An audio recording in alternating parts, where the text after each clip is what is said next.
The big man of real estate, the man who is just, I think, the most fabulous person I've ever met, David the Dog O'Gorman. Good afternoon. I believe you're on the improve. On the move, Mr. Potter. How are you going? I love that record. It's a top record, isn't it? Isn't it good? That was young Michael Bublé. Was it Bublé, was it? Yes, yes. Oh, no, he can sing, can't he? Mate, he swings it along, doesn't he? He does, mate. I'm rocking and rolling. And how are you keeping? You keeping well? I am indeed. That's good. Now, we're going to do a little story, learning from the storm.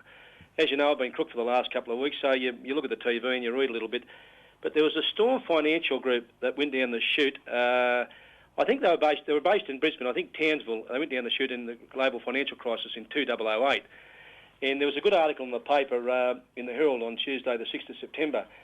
And I read through the whole thing, and one of the women was taking action against the financial group and her financial advisor. But one thing I read through, one of the items that I read through the whole system, which I can't understand. If you're a basic person, you're middle-aged, you're 55, 60, you've got your husband still around, you've got a few bob, you've paid your house off, and you had a financial advisor come in and say, have you got any money in the bank? You might say, I've got a couple of hundred, so you give him 100, and you might make money out of it. That's great. If you lose it, that's bad luck.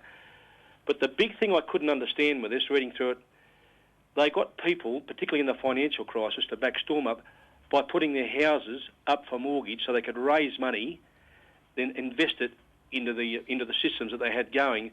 The financial advisor got paid. What I don't understand, and if anybody ever asks me about this, I just put a big capital NO.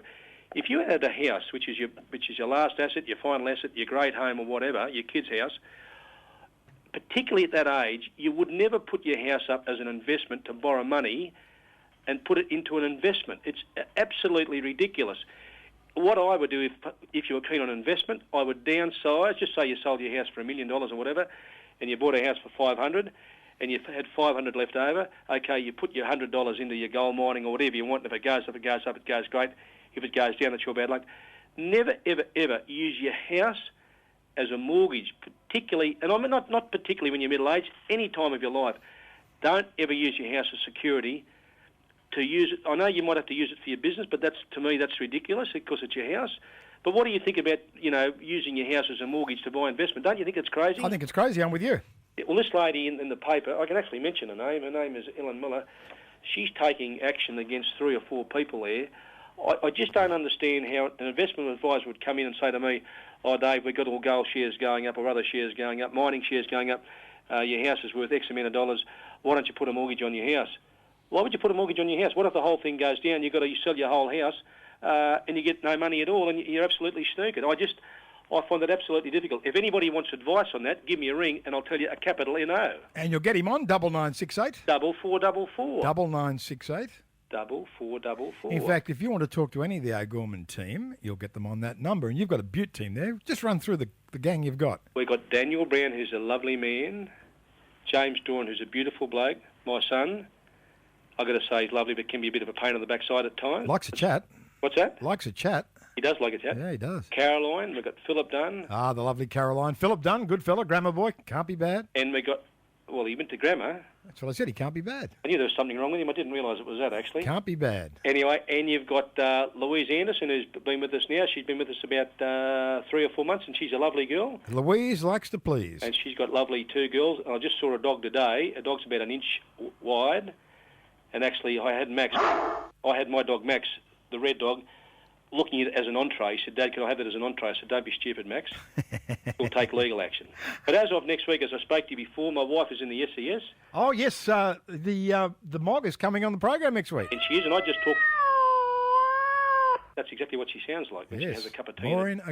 Morag O'Gorman. And she's going to talk about the storm with the SES, not the storm I just talked about. The storm at the SES, eh? But I'm just getting back to that. Never use your house as security, basically, for anything. Big fella, we've got it.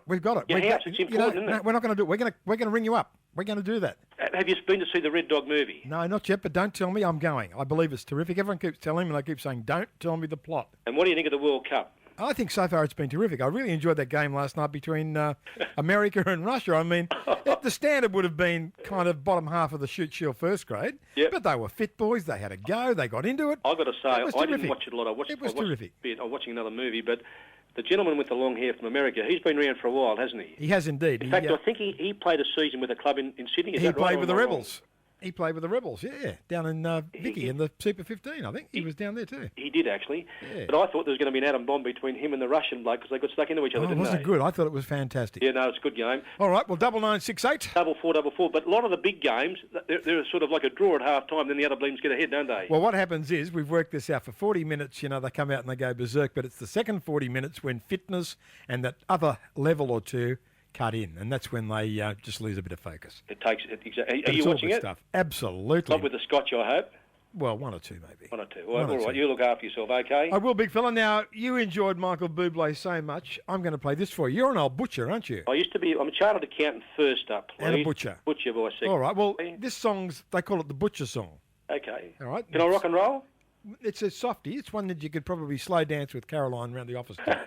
All right, so have a listen to this. This is Michael Bublé doing the Butcher's song. Okay. For sure, an old butcher. 9968. 4-4. We'll talk next week, big fella. Look forward to it, okay?